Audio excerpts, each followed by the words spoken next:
Hello and welcome back to the channel. My name is Dan and I'm here to bring you another FPL video. In this one, it's going to be my team selection ahead of double game week 36. We've got Newcastle and Brighton that are doubling this week. So definitely assets that I think most people are going to have their eyes on this week. But we'll be looking at captaincy breakdown on who I think is the best captaincy option this week. We'll be looking at possible transfer options. Also, how I got on in game week 35 as well. And finally, a brief recap on how the mini league is shaping up as well for the channel. So let's jump into how I got on first of all in game week 35. And as you can see on screen, absolute woeful performance once again from the team. Only scoring 30 points this week. I think single-handedly this is one of the best, one of the worst weeks I've had. One of the best worst weeks. So 30 points all out. Another red arrow. I'm just slipping further and further away from 100k now. 138k. I didn't take a hit this week. I just simply did Diogo Jota out for Callum Wilson. I've got 2.4 million in the bank and 100.9 million squad value. Although at this point in the season, it's not really too relevant, right? So yeah, the first of all, we'll talk the transfer. Jota to Wilson pretty much worked out as a net zero. 2 points for Jota, 2 points for Wilson. It was a week earlier than what I would have probably done. Holding on to Jota probably for this week maybe is a little bit better than having, say, Watkins play against Tottenham, but I'm kind of okay with that move still. We'll be talking about transfer possibilities shortly, but yeah, as you can see, pretty much everybody failing. Of course, how Haaland come away with no points is beyond me in terms of, or no return, should I say, not no points, but it's something that I guess was going to happen eventually, right? His good streak had to come to an end at some point. How he didn't score though in that game was absolutely phenomenal. But anybody that did go against the grain and went for Mo Salah, of course, congratulations to you guys, because 10 points, of course, far outscoring Haaland's output. So very well done. Of course, Brighton, who would have predicted that they would concede that many goals against Everton at home as well. Estepinian scoring a woeful 0 points. Ederson, probably again the single-handedly one of the worst transfers I made. It's just bad news all over the squad, right? Even March's injury now has caused some headaches. But here we are. There was no kind of benching opportunities, really. I mean, Raya outscoring Ederson is just prime FPL troll at this point for me. But we move on. Look, I still feel like 100k is possible. We've got a couple of double game weeks now ahead of us. Of course, yeah, as mentioned in the beginning, we've got Newcastle and Brighton doubling this week. We've then got some more teams doubling in 37 next week. And then, of course, the final game week. So let's move into transfer possibilities, and then we can discuss how the team's shaping up as well. So I'm actually looking at rolling the transfer this week. Now, that may come as a surprise for most, because Solly March being pretty much, I think, ruled out for this double game week. Although it's not been confirmed, it did look like a hamstring injury. So I do suspect that he'll get either very limited minutes in the second match, but he's going to miss the first game pretty much, I think, in its entirety. So I think he's going to be on the radar for a lot of people to either move sideways to someone like McAllister, for example, or even maybe Pascal Gross, right, to take a little bit of a punt on somebody as a differential. But I don't think I want to do that. I don't think I'm going to get tempted into that second Brighton sort of asset for the double. I don't particularly rate this double game week for Brighton anyway, so it's not a massive issue to be able to roll the transfer. And I think it puts me in a good position then for game week 37. As mentioned, that's already another double game week, so holding 2 transfers for the next double I don't think is a bad move.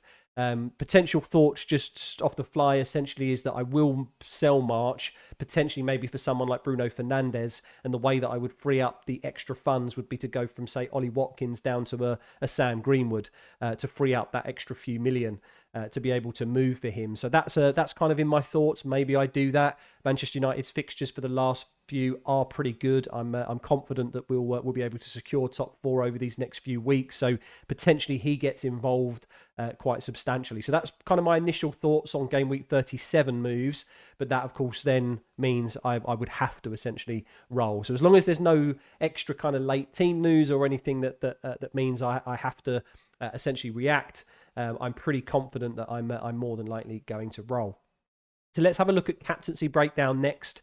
For those that haven't watched one of my videos before, this is a table that I put together for essentially what I consider the kind of top candidates or maybe popular candidates for the captaincy for any given game week.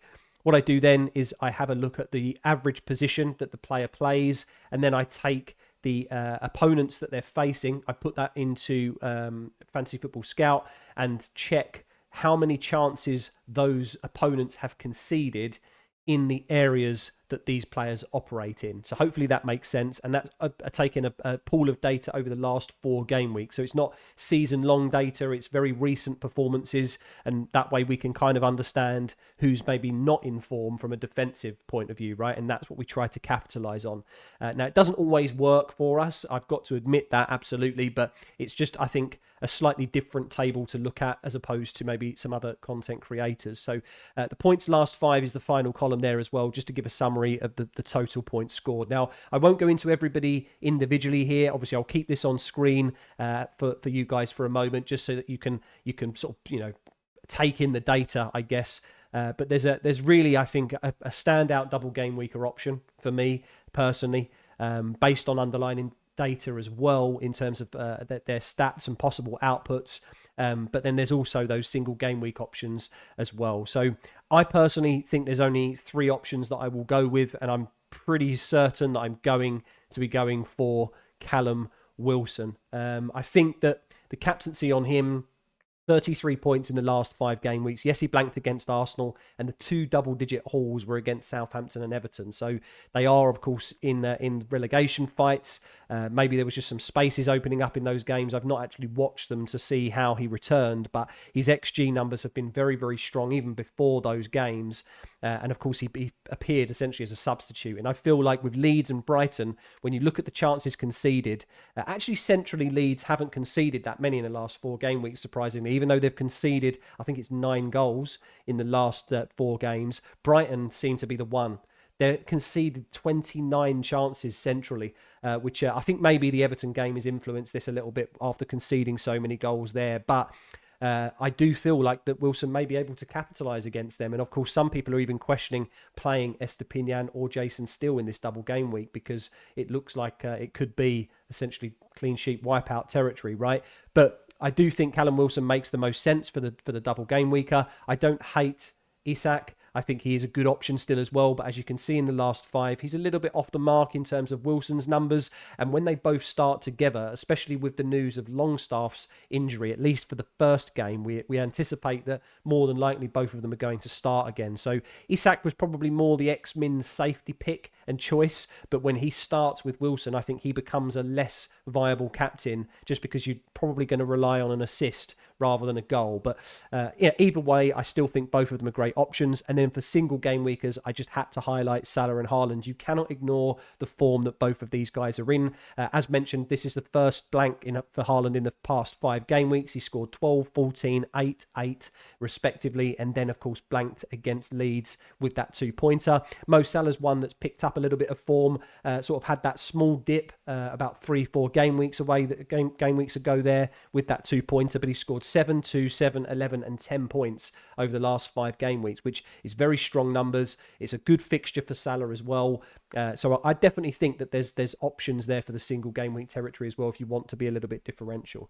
But yeah, that's the captaincy summarised. So hopefully this data table helps you out. Moving into how we're lining up, then I am going to be looking at a 4-3-3 lineup, and this is my back line at the moment. So double Newcastle defenders. I'm not massively confident about Newcastle from a defensive point of view anymore, but those 2 fixtures, Leeds, they can always sneak a goal, let's face it. They've done it against City. I don't think that Newcastle will dominate the game as much as, of course, City did against Leeds anyway. So they're definitely going to have chances. I'm just hoping for potential attacking returns from either both of them, or at least one clean sheet from one of these games, hopefully. With Estepinian, it's a little bit more difficult. I definitely feel like these are going to be clean sheet wipeout territories. After conceding so many goals against Everton, though, maybe De Zerbi shores things up a little bit. I'm not, I'm not clear on what his tactics are going to be, of course, but yeah, I mean, we've definitely got value out of Estepinian so far, and he's got the double game week. There's no way that anybody else really, I think, goes ahead of him. And then, of course, I've got Ederson and Shaw with the single game weeks with positive fixtures there. Then we look into how the midfield are shaping up. I've got Mo Salah against Leicester away, as mentioned, definite captain shout if you want to, again, a bit of a differential and maybe go against the crowd with the double game week popular picks. You've then got Matoma in the middle there with Marcus Rashford as well. So this would have been a stronger midfield essentially if I would have had that second Brighton attacker in Solly March. But yeah, as I say, I don't actually rate this double game week too much. You've got Arsenal facing, the prospects of actually missing out on the title, so they're definitely going to try and show up here. Newcastle as well are still trying to secure top four, so I think that's a difficult fixture. I'm not as certain that the attacking returns are going to be so massive, which is why I'm hesitant to, like I say, get that sort of third Brighton asset replacement for Solly March, and I just don't feel like there's any easy options for me to go to with one free transfer with him. So he looks like he's going to be making the bench for me. And then looking at my lineup for the free forwards, then we've got Erling Haaland, Callum Wilson, and Ollie Watkins. So all three of these, I mean, Watkins has had a little dip, and that's why he's firmly on my radar for the transfer out. I don't particularly like his future fixtures. He has got Liverpool and Brighton in the last 2 game weeks, so I think I'm pretty comfortable in being able to move him away to a 4 million striker of fodder and essentially move into just to a 2-striker formation with Wilson and Haaland. Maybe I take a punt on someone like Jesus in the last game week, for example. Maybe Callum Wilson to him is an option. But we'll have to wait and see on that. He may actually stay in the team between now and the end of the season. But that's how we're shaping up for this week. Then we finally look at captaincy and vice captaincy. You can see the armband is currently on Callum Wilson and the vice is on Matoma. That may move just in case we get any news on Wilson, maybe at last minute. Maybe I'll even put the vice captaincy on the Norwegian or the Egyptian king, of course. And as you can see, in terms of the bench options here, I have got David Raya against West Ham United. Pretty good fixture, I would say, but West Ham, now they're kind of out of the thick of the bottom 3. They've got a bit to play for still, though. They have got a few points that they need to secure safety, so I'm not too sure I would play him ahead of Ederson. Of course, you could say the flip side with Everton have got things to play for as well. So who knows? Maybe at Goodison Park there is a goal conceded by Ederson, but I'm just more confident. I think that City control that game. I may make a last-minute change though. Who knows? Then we've got Jack Grealish on the bench as well. I think it's between him and Ollie Watkins essentially that are going to be last-minute decisions for me. With Grealish playing 90 minutes against Real Madrid in pretty tough game. Of course, away. I think that the turnaround, yes, we know that Premier League players are so used to this now. I'm not too sure that he gets the 4 minutes against Everton here, or any, to be honest. Maybe he plays Phil Foden on that side. Maybe Mahrez plays in instead of Bernardo Silva on the right-hand side. So I'm feeling that potentially this is another benching in the Premier League for Jack Grealish, and that's why Watkins gets the nod. I'm happy to play him first bench, though, just in case something happens. I've got a bit of cover there.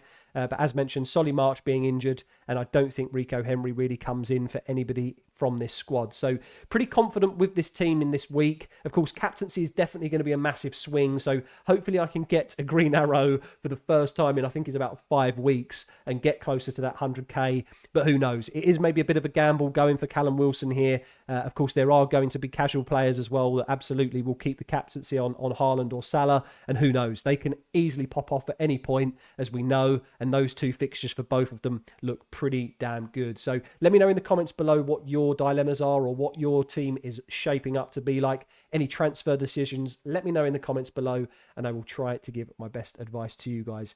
And then finally, let's have a look at how the mini league is shaping up. We haven't really had much movement this week. There's plenty of, as you can see, grey dots. We have seen Mateus just go up there with a green arrow into 9th position, but as you can see, everybody's scores ranging from that sort of 30 to 40 mark.